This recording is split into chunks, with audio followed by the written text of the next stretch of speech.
My beloved brothers and sisters, one of the most beautiful habits in the life of a Muslim is we learn to turn to Allah for help, not only when things fall apart, but even when things are going well. Why? Because Allah Himself invites us to climb aboard this ark of mercy, this ship of safety, to navigate the rough waves of life, the heartbreaks, the tests, the pain, the loss. And there is a secret, a powerful secret, a gift that Allah has given you and me, one that connects us to Him directly. No barriers, no conditions, no waiting time. It is called dua, the heartfelt supplication. This dua is not just a ritual or a formality. No, this is your rope to Allah. It's your link. It's the way your heart speaks directly to the one who created it. The way your soul calls out to the one who gave it life. And when you call upon Him, truly call upon Him, it's like a helpless child reaching out to its mother. That's where the child finds peace. That's where it finds safety. That's where it finds love. Dua in Arabic literally means to call upon. What a beautiful word. Imagine someone telling you, if you ever need anything, just call me, I'll be there for you. That's comforting, isn't it? But let's be honest, if you call that person too often, even if they're your closest friend or family, one day they'll get tired. That's just human nature. But Allah is not like His creation. He says, call upon me. Call upon me again and again. Keep calling. I will never get tired. I will never turn away. I will never ignore you. Subhanallah. In fact, Allah says in the Quran that those who are too arrogant to call upon Him, they are the ones who have truly lost. Not because He needs them. No, not at all. Allah doesn't need us, but He knows we need Him. And He wants us to succeed. He wants to give us. He wants us to stay close.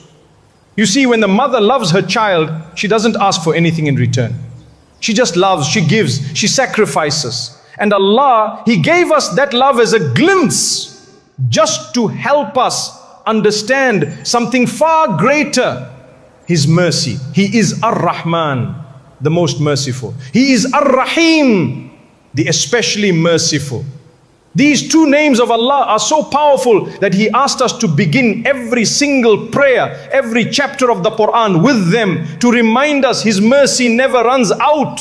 Don't ever think you're too far to make dua. Don't ever believe the whisper that says, why would Allah listen to me? He's waiting. Just talk to Him.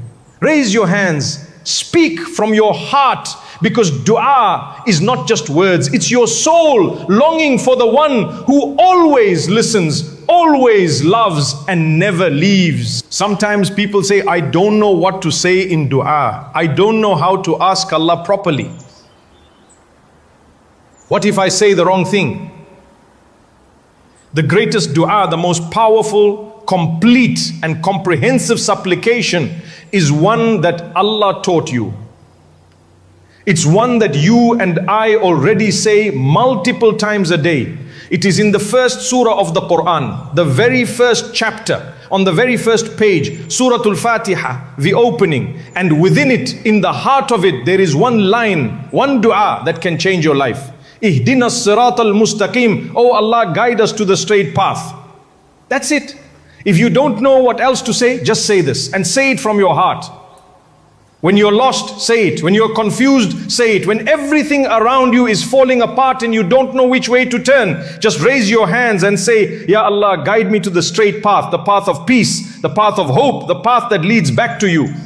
My brothers and sisters, isn't it amazing that this powerful dua, this life-saving, heart-healing prayer is placed right at the beginning of the Quran. Allah is telling you, before you begin anything in life, call upon me to guide you. Allah is teaching you how to speak to Him. He's saying, I'm always here. Just talk to me, keep asking me, and don't ever stop. In Surah Al-Baqarah verse 186, Allah says something so profound that it shakes the hearts of the believers. And when my servants ask you, O Muhammad, about me, indeed I am near. Pay attention. Allah didn't say, tell them I am near. No. He said, I am near, directly, personally, intimately. There's no tell them. It's not indirect. Allah is speaking to you. Yes, you. He says, I respond to the call of the caller. Whenever they call upon me. Notice how Allah describes you. Not as the believer or the sinner or the weak one. No. He simply says the caller. Because once you start calling upon Him, that's the only title that matters. You become the one who remembers Him, the one who trusts Him, the one who turns to Him. And do you know the hidden message here? Allah doesn't want you to call on Him just once in a while, not just when you're broken, not only in emergencies, not when all else fails. No, He wants you to become a caller. Someone who regularly, constantly and genuinely reaches out to Him in joy and in sadness, in health and in sickness, in moments of clarity and confusion. Why? Because dua is more than just asking for things. It's about building a relationship, a connection, a bridge between your heart and the one who already knows what's in it. And Allah says again in Surah Ghafir, call upon me, I will respond to you. And then He warns, indeed those who are too proud to worship me will enter hell in humiliation. So you see, my brothers and sisters, dua is worship. It is an act of love. It's a sign of your humility, your trust, your surrender. And the one you are calling, He hears, He knows, and He never forgets. Don't stop calling upon Allah. Whether your life is blooming or crumbling, keep calling. Because sometimes the greatest miracle begins with a simple, sincere dua. Let me remind you of something truly important. Dua is not just about asking. It's not just about presenting your list of needs or problems. Dua is worship. Yes. Dua is worship. The Prophet ﷺ told us, dua is the essence of worship. Because when you raise your hands, when your heart trembles, when your tears fall, you are doing more than speaking. You are surrendering. You are humbling yourself. You are saying, Ya Allah, I can't do this without you. Now imagine someone who refuses to do that. Imagine someone who says, I don't need to ask Allah. I don't need to pray. That is not strength. That is arrogance. And when someone becomes too arrogant to even acknowledge Allah, to speak to Him, to worship Him, then they've chosen the path that leaves them far away. They've disconnected themselves from the most merciful. But Allah in His mercy keeps calling us back. In Surah Al-A'raf, He says, call upon your Lord with humility and in secret. Subhanallah. Allah is teaching you how to speak to Him. Don't shout, don't show off, don't make a scene. Just be sincere, be humble. Whisper to your Lord, speak to Him quietly, in your room, in your car, while walking, even with just your heart. You don't need an audience. Because Allah hears what no one else can hear. And Allah sees the tear that never even fell. Then in the very next verse, Allah continues, and do not cause corruption upon the earth after it has been set right, and call upon Him with fear and longing. Surely the mercy of Allah is near to the doers of good. Let's pause here. With fear and longing. Fear and hope. These are the two wings of a believer. You're afraid of displeasing Allah, but you're also hopeful. Hopeful for His mercy, His reward, His Jannah. You long for that meeting with Him. You dream of the moment when you'll stand before your Lord and He says to you, I am pleased with you. That's what dua is about. It's not just for your dunya. It's not just to fix today's problems. Dua is a conversation that prepares your soul for the greatest meeting of all, the day when you'll meet Allah. So when you make dua, don't make it shallow. Don't just ask for money or jobs or success, though that's fine too. But take your dua higher. Aim for the akhirah.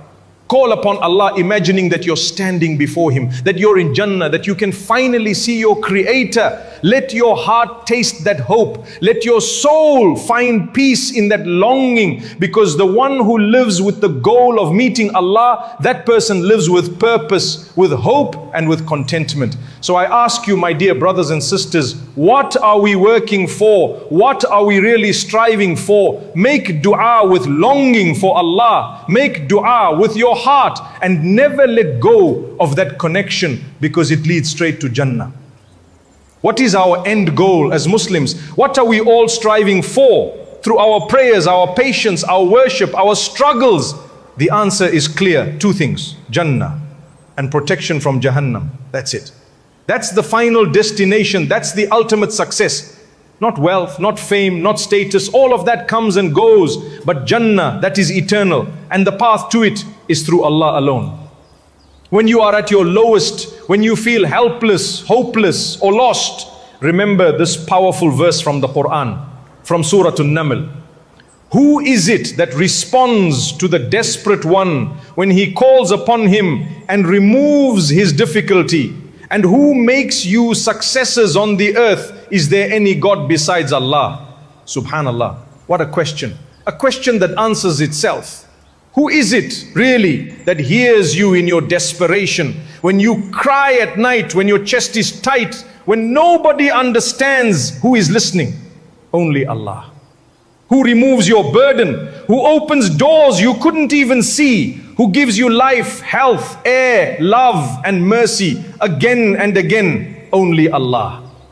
So why then do some people turn to others in their moments of need, as if someone else could answer what only Ar-Rahman can?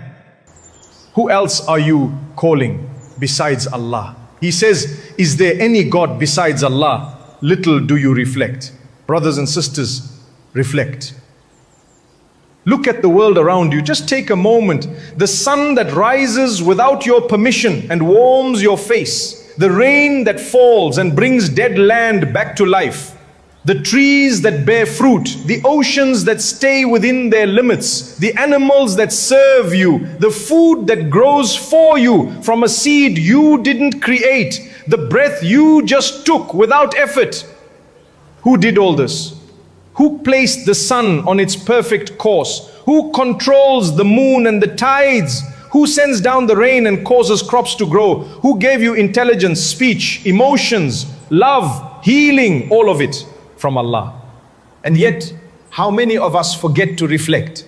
How many of us ignore the signs that are literally all around us and even within ourselves? Open your eyes and hearts. Everything around you is calling you back to Allah. All of creation is guiding you, not just to believe in Him, but to turn to Him, to call upon Him and to place your trust in Him. When you're in distress, cry to Him. When you're grateful, thank Him. When you're lost, seek Him. Because no one else can answer you the way Allah does. So the next time you're overwhelmed by your problems, stop for a second.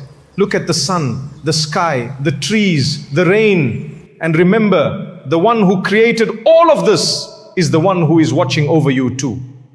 Why do we turn to anyone other than Allah? When He's the one who created us, the one who sustains us, the one who hears us, helps us, forgives us, and never abandons us. And then He subhanahu wa ta'ala reminds us again, and to Allah belong the most beautiful names. So call upon Him by them and leave those who distort His names. They will be repaid for what they used to do. Subhanallah. Allah is telling us, call upon me, but no